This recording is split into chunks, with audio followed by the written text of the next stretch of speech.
You just give everything you've got every day. And when you come home exhausted and see a sink full of dirty dishes, you just roll up your sleeves and plunge in. You don't ask if your spouse has done her 100% for the day. You just do yours. You give everything you've got and a good bit more. And that, Claire Huxtable, is what marriage is made of. It is not give and take. It is give and give. And if you think that sort of thing reduces marriage to some kind of endless drudgery, you had better think again. When you see your spouse giving 100%, it moves you. It inspires you to do the same. And before you know it, the two of you are engaged in this friendly competition, each of you cheerfully trying to outdo the other. Or as I say to those premarital couples, generosity begets generosity. At least it should. I've been giving that little speech for more than 20 years now. And in that time, the idealism of it has been tempered by reality. Now I am more likely to say generosity can beget generosity. It should. But it doesn't always, does it? We're human. We're sinful. There are some people who will take everything someone else gives them without ever feeling any obligation to give anything back. There are other people who cannot stop keeping score, who say to their spouses, "You only gave 97% yesterday." But can you agree that that's not the way it ought to be? Usually those couples I counsel with can. They are so in love with each other, they cannot imagine a day when they would want to give less than 100% to their beloved. And when I ask them to repeat the marriage vows, they say gladly those words I have tacked on at the end. With all that I am, and with all that I have, I give myself to you. And then they go off to the Virgin Islands on their honeymoon, come back to church on a stewardship Sunday and hear the preacher talk about giving 1/10 of their income back to God. And there's something about that doesn't seem quite right. Here you are, throwing yourselves into the arms of the guy you met at the office Christmas party 6 months ago.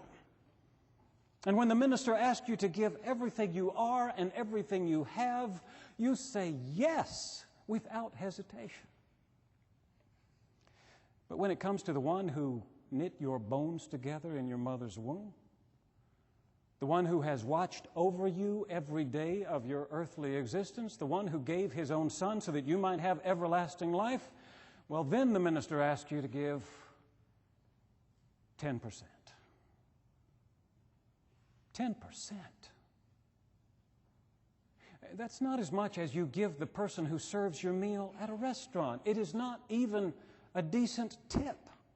And what is even more shocking to me is that the average annual gift among churchgoers, even those people who take the Bible literally, who argue that if it says 10%, then that's what it means, 10%, not 9%, not 11%, even among those people, the average annual gift is 2.4%. And getting smaller every year.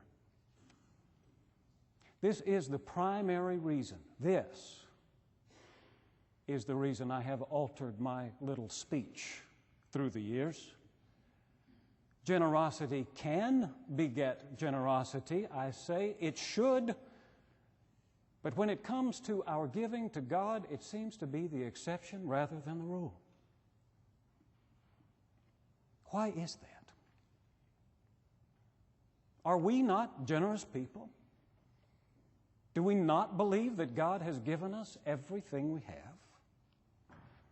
Or is it just that when we talk about giving in church, we often tend to talk about giving to the annual budget, a document that breaks down the cost of heating and air conditioning, security and custodial services? And in all that talk about the budget, do we sometimes lose sight of the relationship that inspired our giving in the first place? I can tell you this. I appreciate heating and air conditioning. And after spending 2 weeks in Mexico, I appreciate air conditioning a lot. But I don't have a relationship with it. I don't have a relationship with security or custodial services. If I think that the money I put into the offering plate on Sunday morning is going to meet the budget, then I will put in just as little as I think I can get by with. And if I hear that everybody else is giving 2.4%, I will not be shamed into giving more. I will be relieved to know that I can give less and still get by. You can't have a relationship with a budget, but you can have a relationship with God. And the difference between the two approaches to giving is enormous. When Christy and I moved to Washington 10 years ago, there was a man who used to come around to cut the grass. He didn't charge much, and he had always cut the grass for the former owner of our house, so we decided to keep him on. And for 2 years, Ben came and cut the grass, and then one spring he just didn't come back. I had to get our mower out of the storage building and dust it off and fill it up and check the oil and see if it would still crank. And from that time on, I cut the grass at our house. But here's the difference. When we were paying Ben to cut it, we would check his work afterward. We would make sure that he had trimmed up neatly around the bushes and the walkways. We wanted to make sure that we were getting our money's worth. But when I cut the grass, Christy just seemed grateful, surprised really, that it got done at all. She would look out the window and watch me pushing that mower around the yard, up and down the hill, emptying the grass catcher over and over again, breaking a healthy sweat. And when I got finished and came in the back door, she would say, "Thank you." Sometimes give me a tall glass of cold lemonade.